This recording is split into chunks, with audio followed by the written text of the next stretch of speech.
Agora que fomos aceitos por Deus por meio da fé, temos paz com Ele por intermédio de nosso Senhor Jesus Cristo. Foi Cristo quem nos trouxe pela nossa fé para a graça de Deus. E agora nós continuamos firmes nela. Porque quando não podíamos fazer nada, Cristo morreu pelos maus, no tempo escolhido por Deus.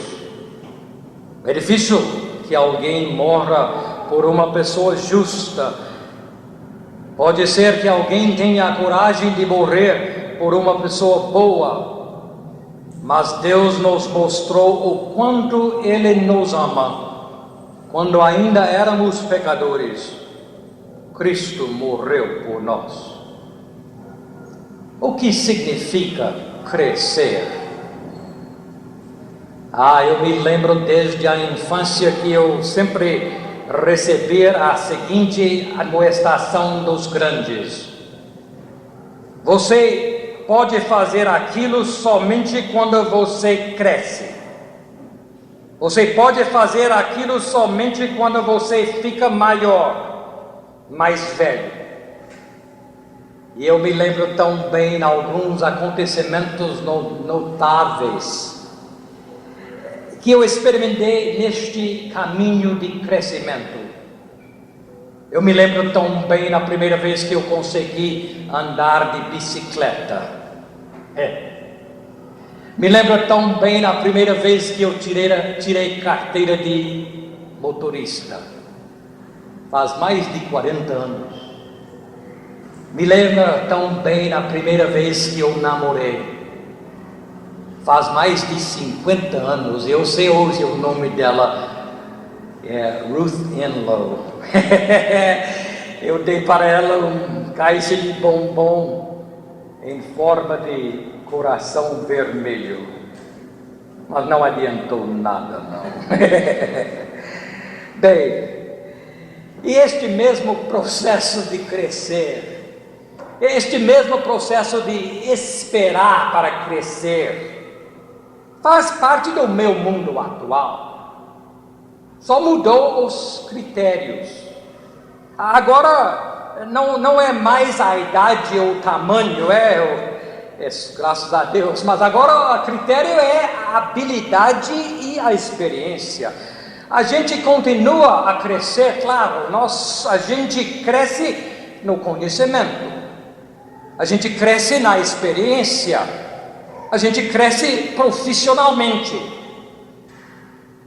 Então, algumas escadas têm sido inventadas para nós para mostrar este crescimento. É natural. Para mostrar essas escadas, para mostrar o nosso status, nossa posição na sociedade, onde nós estamos.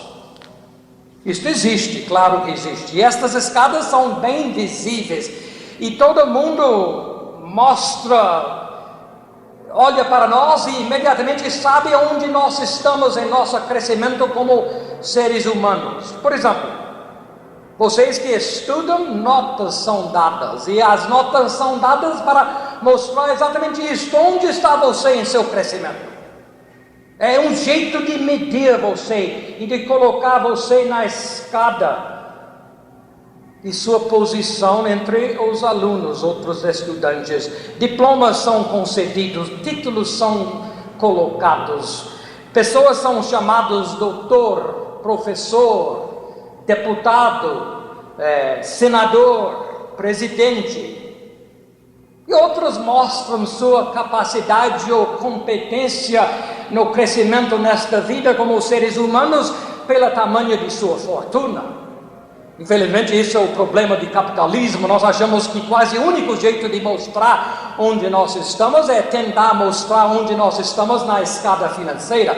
Eu não vi ninguém até hoje andando na rua com a conta bancária dele pendurada no pescoço. Talvez seria bom isso, Eu vou ir lá e ver, olha o Antônio Carlos, ele é rico, não é? Olha lá a conta bancária dele pendurada no pescoço dele. Seria bom isso. A gente não faz isso, mas a gente faz do outro jeito. A gente faz pela roupa que usa, pelo automóvel que dirige, pela casa onde mora, Bem, hoje em dia é o videocassete que tem em casa, pelas viagens que a gente faz. Não, nós usamos tudo isso para mostrar bem claro onde nós estamos em nosso crescimento, especialmente crescimento financeiro. E este sistema de posições sociais que é tão parte de nossa vida moderna, acho que serve também para motivar os jovens.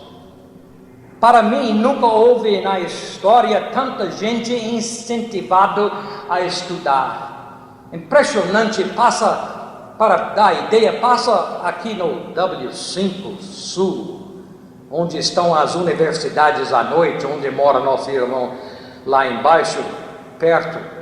Para ver, nem dá para passar mais de carro. Quer dizer, há tanta gente querendo estudar, há tanta gente querendo subir nesta escada de valores, há tanta gente querendo crescer. E é ótimo isso, não é? É progresso. Está certo. É o fenômeno mais característico de nossos dias. Mas deixe-me fazer uma pergunta. Como cristãos, o que seria nosso crescimento espiritual? Seria a mesma coisa? Claro que não. O Evangelho está numa outra base totalmente diferente da base do mundo, em que todo mundo está tentando subir por seus próprios esforços. O cristão jamais pode ganhar uma posição com seu Deus por qualquer coisa que ele faz.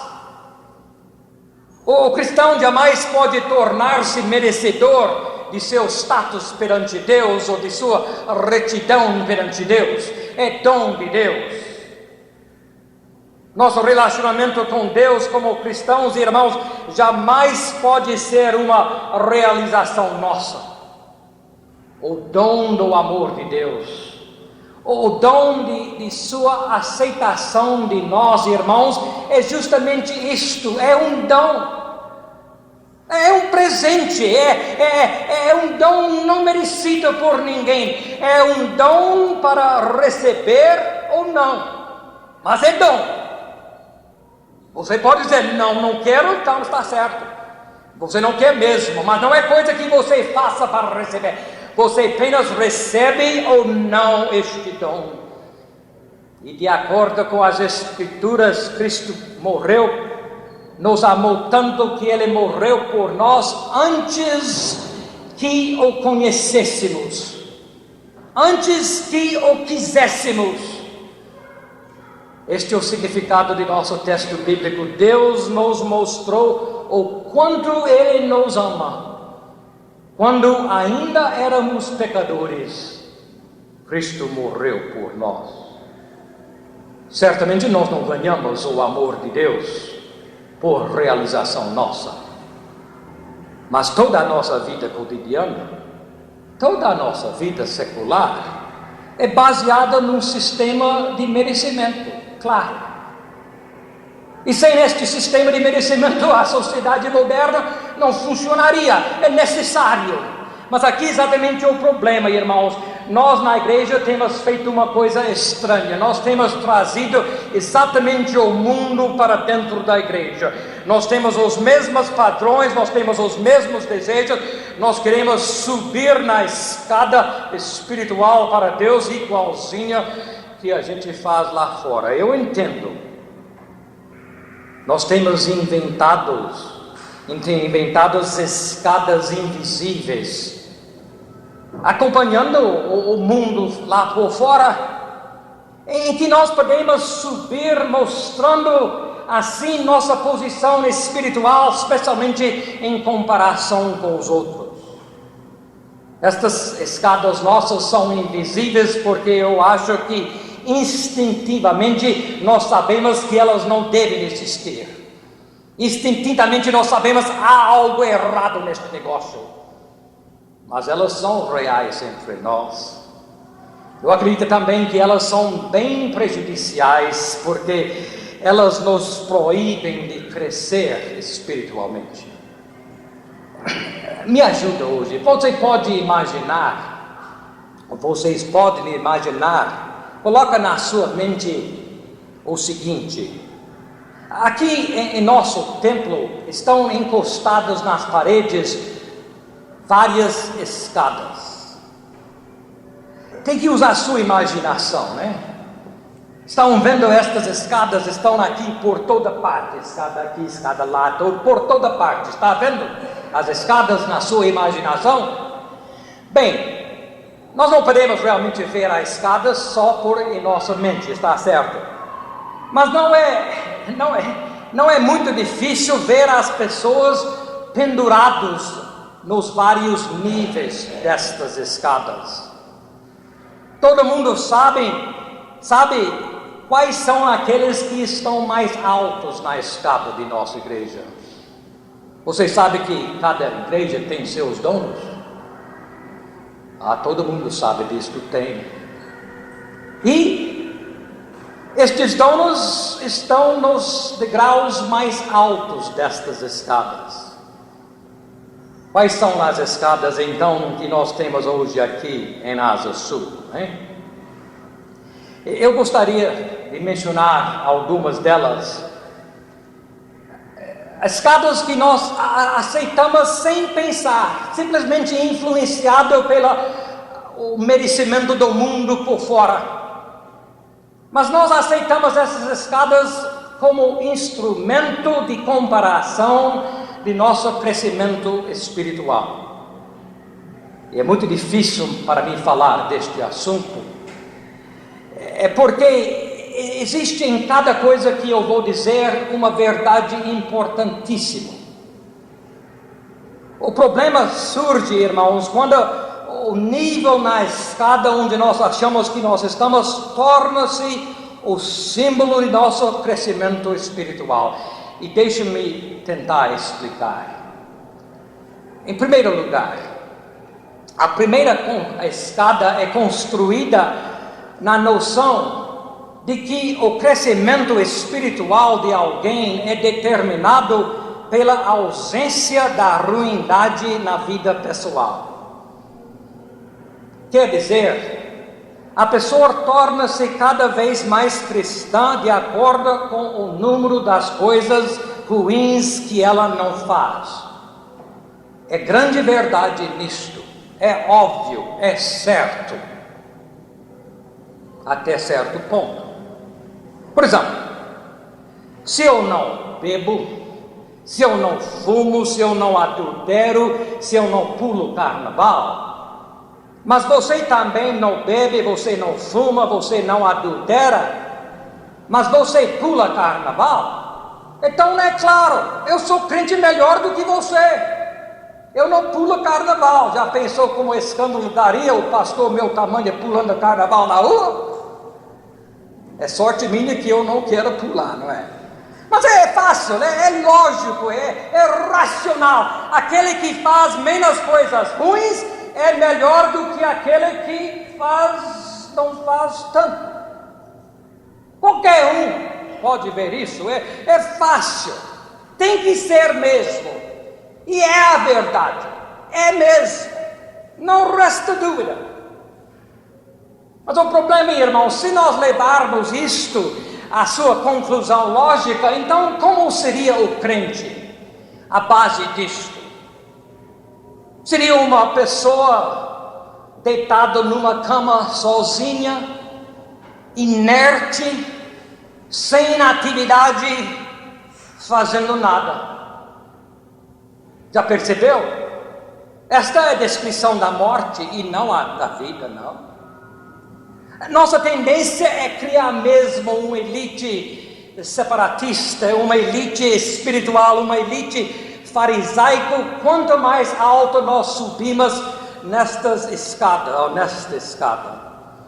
Eu sei bem o perigo que eu tenho em tocar neste assunto, é tão delicado. Porque há coisas, irmãos, que nós não devemos fazer e nós simplesmente não fazemos e nós nunca vamos fazer. E como cristão não faz mesmo. Não fica isso claro. Eu não estou dando desculpa para ninguém e para nada. Há coisas não faz e não faz mesmo.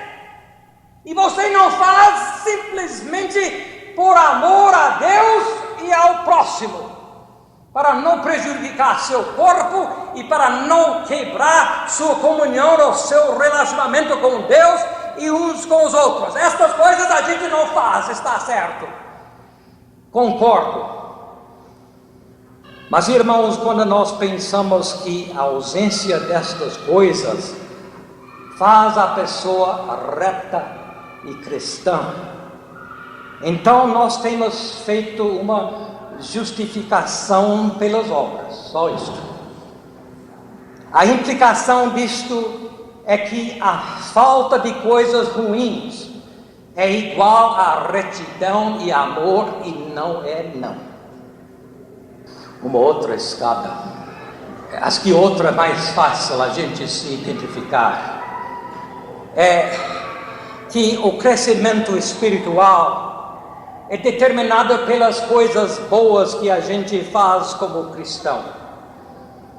Acho que a gente identifica mais facilmente com isto. Então alguém me pergunta sobre fulano de tal. Fulano de tal é um bom crente? Eu disse, muito bom. Ele nunca perde nenhum trabalho da igreja. Ele está lá toda vez que a igreja está aberta. Ele nunca perde nada, nenhuma reunião de oração, nada. Bem, o próximo degrau na escada para ele seria ser professor da escola dominical, cantar no coro, ou ser presidente da sociedade ou de uma comissão, ou ser membro do conselho local. E se quando a pessoa tem feito tudo isso na igreja local para subir mais alto na escada, então ele tem que fazer a mesma coisa no nível regional da igreja, e quando ele faz no nível regional, ele tem que fazer no nível geral da igreja, subindo a escada. E quando ele tem feito tudo aquilo, ele vai atrás do pastor e ele diz, o que eu faço agora? O pastor, lembrando do passado dele, da experiência dele, diz, é claro, você é chamado para o ministério, você deve ir para Rude Ramos e estudar ser pastor. E coitado do homem, ele fica horrorizado, ele tem um grande embaraço em falar publicamente, ele detesta dar conselhos como eu, hein? Ele é um líder inato, ele não sabe que é nada da administração, mas mesmo assim nós arrumamos as malas dele e manda para ser pastor. Mas muitas vezes, irmãos, a verdade é que o irmão fulano não serve como pastor, e serve, mas não deve ser, vamos dizer isto. Quer dizer, seu testemunho, a sua vida, seu trabalho como leigo, onde ele está agora, é muito mais importante tanto para ele para com Deus.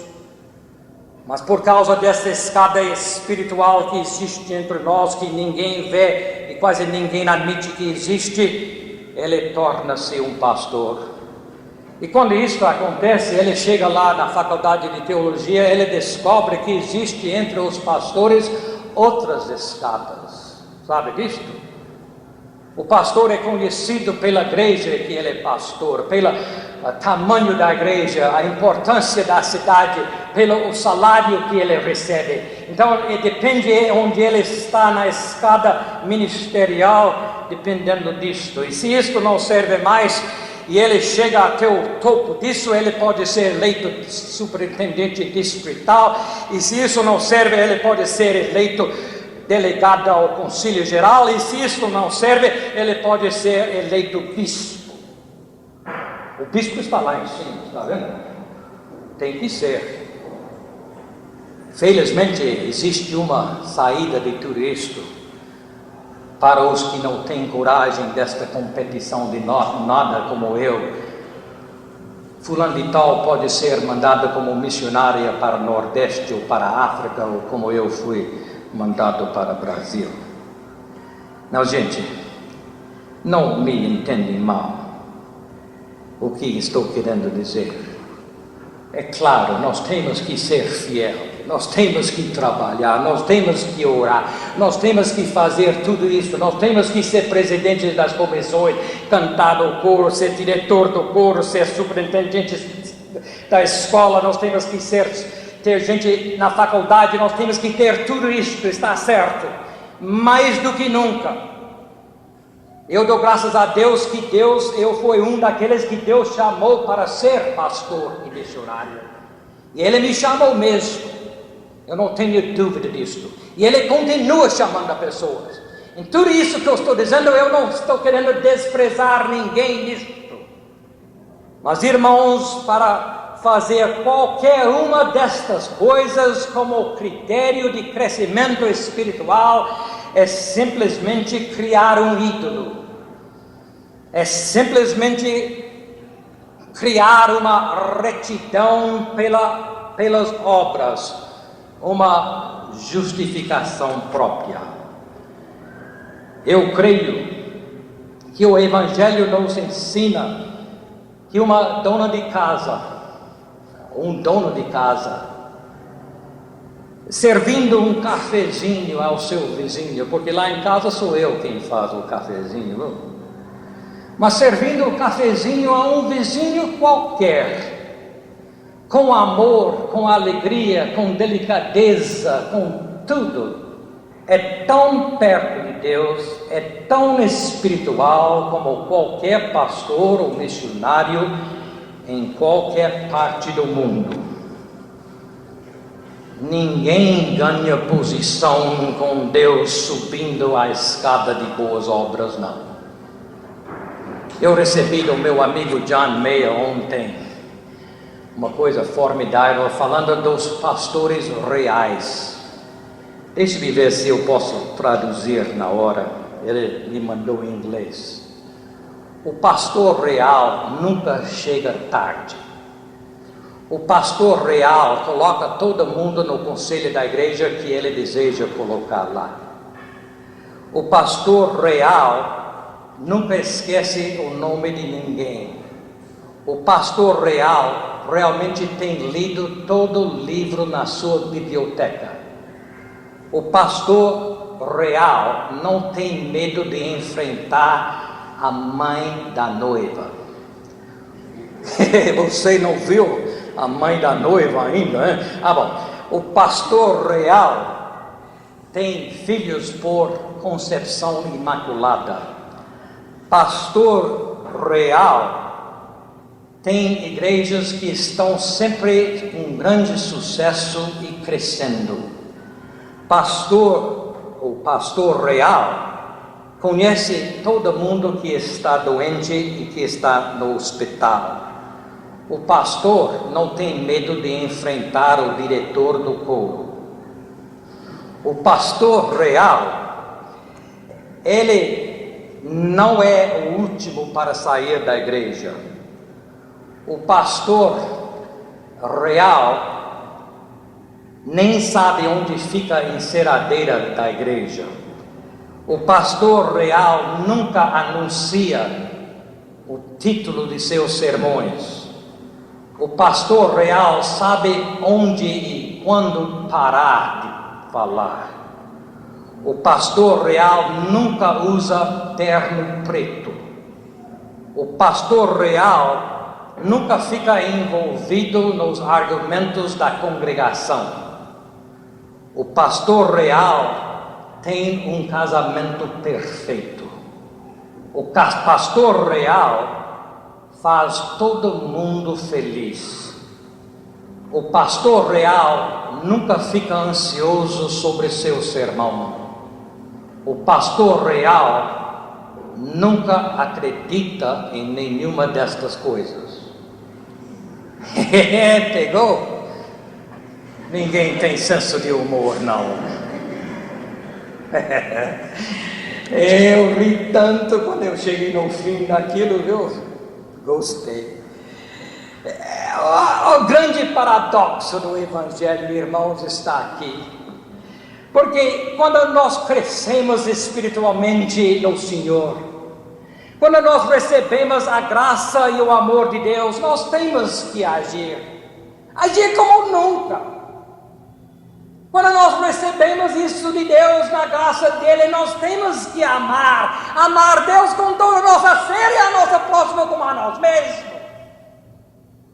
Quando nós recebemos tudo isso, nós temos que trabalhar como nunca, nós temos que fazer as boas obras sem limite, e nós fazemos mesmo, mas irmãos, vamos lembrar, elas são a consequência de nosso crescimento e não a causa. Uma outra, rapidamente eu termino.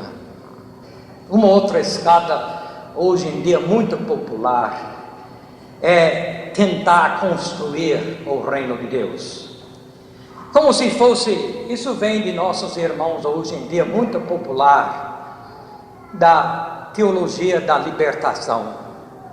Como se fosse a seriedade, a maturidade de alguém julgado só pelo seu entusiasmo de mudar as estruturas da sociedade. Eu creio que não resta dúvida nenhuma que nós na igreja temos que ser envolvidos nas estruturas e injustiças da cidade como nunca. Claro que temos. É vergonha nossa que nós estejamos tão longe de participar como devemos participar. Mas isso para dizer outra coisa. Mas para fazer este envolvimento, para mudar as estruturas da sociedade como a prova de sua retidão, como a medida de mostrar como você é perto de seu Deus, então é para simplesmente criar um ídolo de boas obras, e não há outra coisa não. É tão fácil para a pessoa comprometida neste trabalho de mudar as estruturas e trazer a injustiça neste mundo, de sentir-se superior e desprezar todos os outros que não estão naquele que ele está. Bem, estas escadas não nos levam à maturidade espiritual. Então, na pergunta, o que faremos então? Qual é a esperança? Como podemos ser pessoas cada vez mais amáveis e mais livres? Bem, na segurança final, a aceitação derradeira não são achados nesta escada de nossas realizações. Alcançar um status subindo uma escada não é a solução. O propósito, irmãos, de crescimento espiritual, o crescimento em Jesus Cristo, não é uma posição, um status, não é um estado espiritual ganho. Simplesmente nós somos aceitos por Deus. Deixe isto penetrar em nós. Nós somos simplesmente aceitos por Deus. É dom dele. Agora que fomos aceitos por Deus por meio da fé, temos paz com Ele por intermédio de nosso Senhor Jesus Cristo. E foi Cristo quem nos trouxe pela nossa fé para a graça de Deus. E o que nós temos que dar aos outros é o que temos recebido dele. O que temos recebido dele? A misericórdia, a paz, o perdão, a esperança, estima, amor, segurança, posses e a possibilidade de sermos amáveis. Ontem eu fui no outro grupo de terapia cristã. E o negócio é difícil para mim, gente, porque eles me tocam onde dói. E o meu problema realmente é receber e dar amor. A possibilidade, eu posso ser amável e amado. A possibilidade, irmãos, de sermos livres, de sermos criativos. Assim seja. Oramos. Ó Pai, damos-te graças por a tua palavra. O que Paulo escreveu ao povo de Roma faz 2000 anos nos toca profundamente hoje. Dá-nos um ato de fé simples em que nós podemos aceitar a tua aceitação de nós. Oramos em nome de Jesus.